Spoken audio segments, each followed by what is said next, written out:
स्वच्छ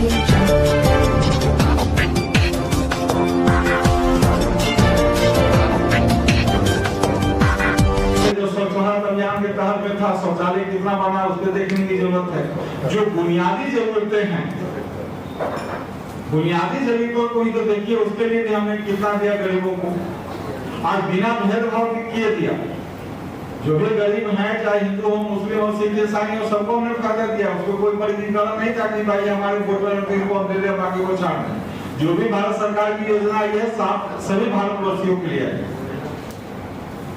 यहाँ सवाल है जी, मुजफ्फरपुर में मधुमक्खी पालन बड़ा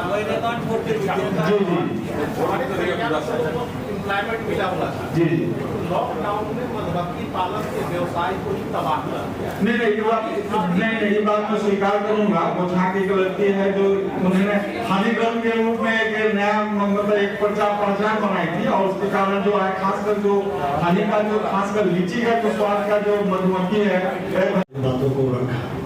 मूल रूप से आज हम लोग अपनी सरकार की उपलब्धियों को बताने के लिए यहाँ पर आज प्रेस वार्ता को बुलाए थे।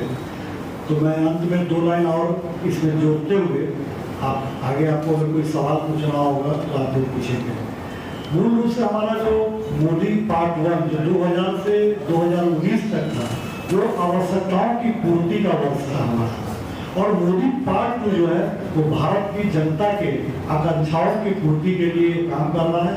मोदी सरकार ने देश की पूरे भारतवर्ष के जनता की आकांक्षाओं को कैसे पूर्ति किया जाए, इसका पूरा खाका तैयार कर रखा है, और एक के बाद एक अपने सारे जो भी उनका योजना है उसको पूर्ति कर रहे हैं। और आप लोग आज इस पत्रकार सम्मेलन में आए, प्रेस वार्ता में सम्मिलित हुए, इसलिए आप लोगों को बहुत बहुत धन्यवाद देते हैं।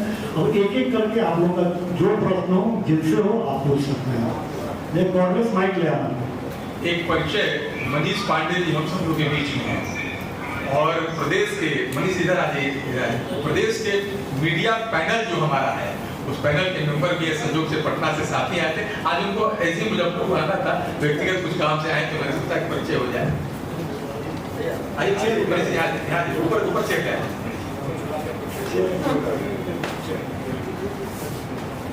कोई प्रश्न है क्या या समाप्त किया जाए? नहीं, आपने एक बात कहा था कि रेहड़ी और पटरी वाले को पैसा मिलेगा, तो आप उसे किस तरह चिन्हित करेंगे और कहां तक आपकी सरकार उन तक पैसा पहुंचाने में उनका जो है मदद करेगी? क्योंकि बहुत से है रेहड़ी पटरी वाले, कोई 1-2 नहीं है। देखिए, एक तो आपको मैं जानकारी देना चाहता हूँ, मैं चूंकि इतना बड़ा विषय था कि सब कुछ मैं कह नहीं सकता था। एक तो देश के अंदर मजदूर भी रजिस्टर्ड है, जितने मजदूर हैं क्या ये है, और सरकार ने ये योजना बनाई है और इसके लिए पैसा का आवंटन हुआ है। ये काम अभी से हम शुरू करेंगे तो निश्चित रूप से रेहड़ी पटरी पर कितने लोग हैं, जो फुटपाथ दुकानदार है, ये असंगठित क्षेत्र है, और असंगठित क्षेत्र के अंतर्गत भारत सरकार ने पैसा देने का काम किया है। और इन सबके लिए एक योजना बनाकर कि बिल्कुल कौन कौन हमारे रेहड़ी पटरी पर दुकान लगाने वाले लोग हैं, और वो लोग एक प्रक्रिया के तहत अप्लाई करेंगे और 10,000 रुपया उनको लोन देने का काम सरकार करेगी।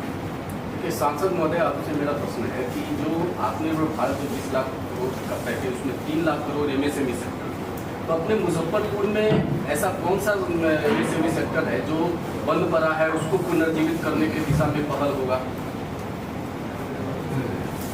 अभी जो बंद पड़ा हुआ है, सरकार तो उसका पूरा आकलन पहले करती है।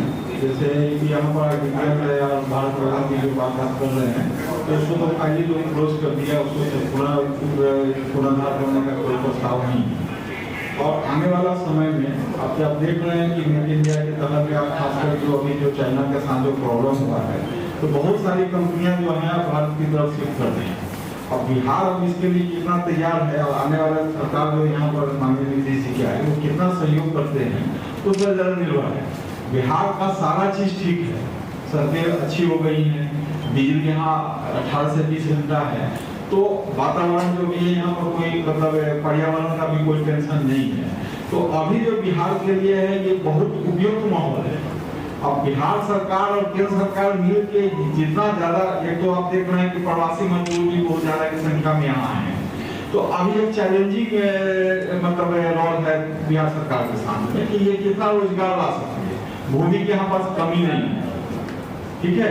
तो सरकार देखना चाहिए, इसमें पहल करके लाने की जरूरत है। इससे पहले आप देख रहे थे कि मानिए जिस समय हम लोग का गठबंधन नहीं था तो मुख्यमंत्री विदेश का भी बहुत सारा दौरा किए थे, लेकिन उस समय